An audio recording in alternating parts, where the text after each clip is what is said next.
श्री सद्गुरुदेव भगवान की जय। गौरम ज्ञानस्वरूपिणं गुणमयं प्रेमावतारं प्रभुं गोजितं त्रिगुणातीतं सद्गुरुं प्रणमाम्यहम्। अनंत श्री विभूषित हमारे श्री सद्गुरुदेव भगवान की अनमोल कृति श्री विनय वल्लरी। विनय का अर्थ होता है विनती, प्रार्थना, पुकार। हमारे हृदय के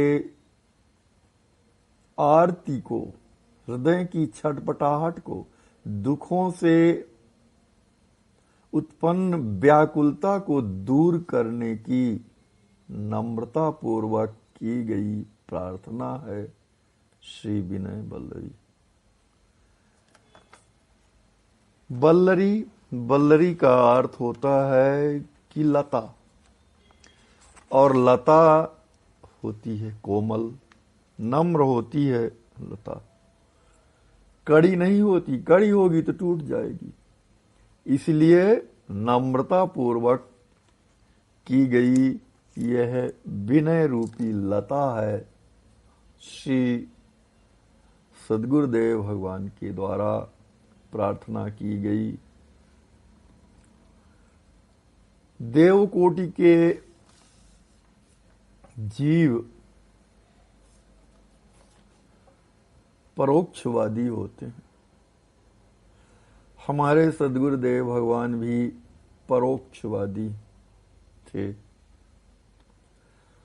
जैसे किसी को कहना किसी को है,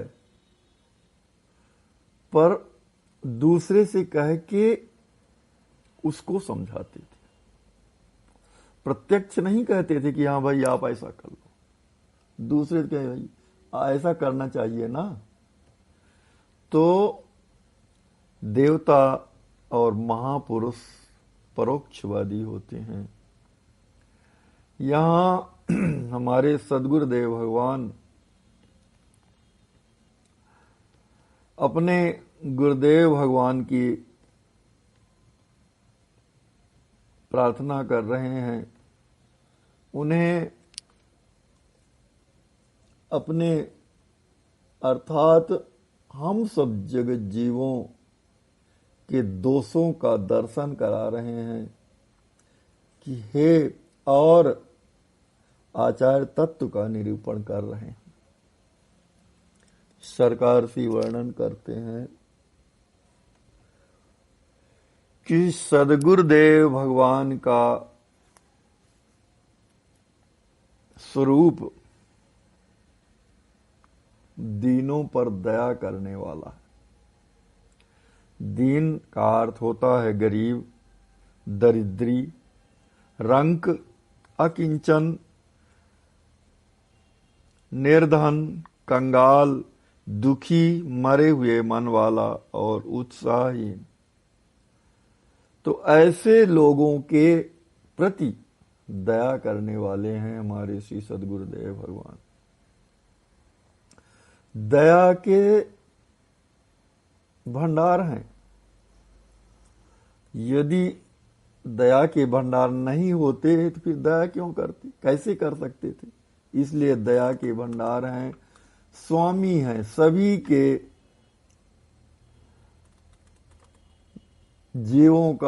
सभी जीवों का भली प्रकार से पालन करने वाले हैं, सबके स्वामी हैं। और उनकी मूर्ति जो है, आचार्य का वैभव जो है, आचार्य का विग्रह जो है, वह आनंद और मंगलों का धाम है। अर्थात जो कोई सद्गुरुदेव भगवान के आश्रय में आता है उसके प्रति आनंद का विधान करने वाले हैं और मंगल यानी कल्याण प्रदान करने वाले हैं। तो श्री सद्गुरुदेव भगवान हमारे ऐसे हैं, निर्गुण हैं। श्री सद्गुरुदेव भगवान निर्गुण हैं और निर्गुण भी हैं, सगुण भी हैं, निराकार हैं, साकार भी हैं, और निर्भाषा यानी अप्रकट हैं, न दिखाई देने वाले हैं, तो प्रकाशा यानी दिखाई देने वाले भी प्रकाश स्वरूप हैं, आनंद स्वरूप हैं। अर्थात गुरुदेव भगवान का विग्रह परस्पर विरोधी धर्मों का आश्रय है। श्री सद्गुरुदेव भगवान नित्य हैं, अर्थात उनका कभी भी वियोग नहीं होता कि भूतकाल में थे, वर्तमान में हैं और भविष्य में नहीं रहेंगे, ऐसी बात सद्गुरुदेव भगवान में नहीं घटित होती। अर्थात वे शाश्वत हैं, सर्वकाल में रहने वाले हैं,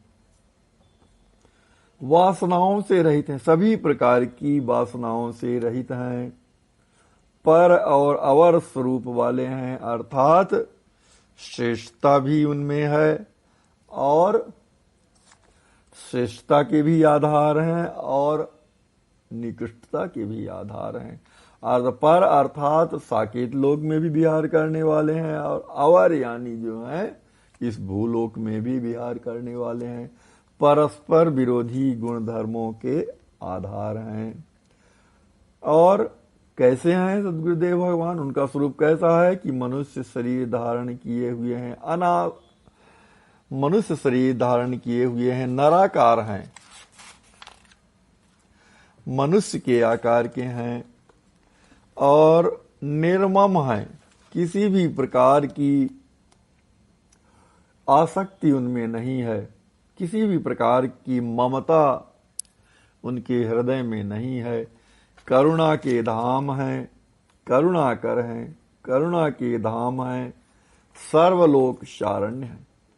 अर्थात संपूर्ण जीवधारी, संपूर्ण लोक के संपूर्ण जीवधारी यदि उनके शरण में एक साथ आते हैं तब भी वे सभी का पालन करने वाले हैं, सभी के शारण्य हैं, सभी की रक्षा करने वाले हैं। शारण्य उदारा, सर्वलोक शारण्य, सर्वलोक के शारण्य हैं और सुदेव हैं, सुंदर देव हैं, अर्थात पूजन करने के योग्य हैं। इनसे बढ़ के कोई देव नहीं है, कोई भी देवता गुरुदेव भगवान के समान नहीं है, बढ़ के तो बात ही नहीं उठती है। हे श्री सद्गुरुदेव भगवान, यह दास चाहत राम हर्षण सुच सेवा, यह दास श्री राम जी महाराज को हर्षित कर देने वाली पवित्र सेवा की कामना करता है। इस दास के हृदय में ऐसी सेवा करने की ललक है, ऐसी पवित्र सेवा करना चाहता यह कि जिससे श्री राम जी महाराज हर्ष को प्राप्त हो। और श्री राम जी महाराज हर्ष को किससे प्राप्त होते हैं कि जो कोई अपने गुरुदेव भगवान की सेवा करता है उसी से श्री राम जी महाराज हर्षित होते हैं। तो ऐसी सेवा यह दास करना चाहता है, अर्थात श्री सद्गुरुदेव भगवान की सेवा करना चाहता है यह दास। इस पद के माध्यम से सरकार श्री हम अपने आश्रितों और जगत जीवों पर यही कृपा कर रहे हैं, यही उपदेश दे रहे हैं कि जो सद्गुरुदेव भगवान के समाश्रयण को प्राप्त कर और उनकी सेवा को करके श्री राम जी महाराज के हर्ष को प्राप्त कर लेना चाहिए। श्री सद्गुरुदेव भगवान की जय।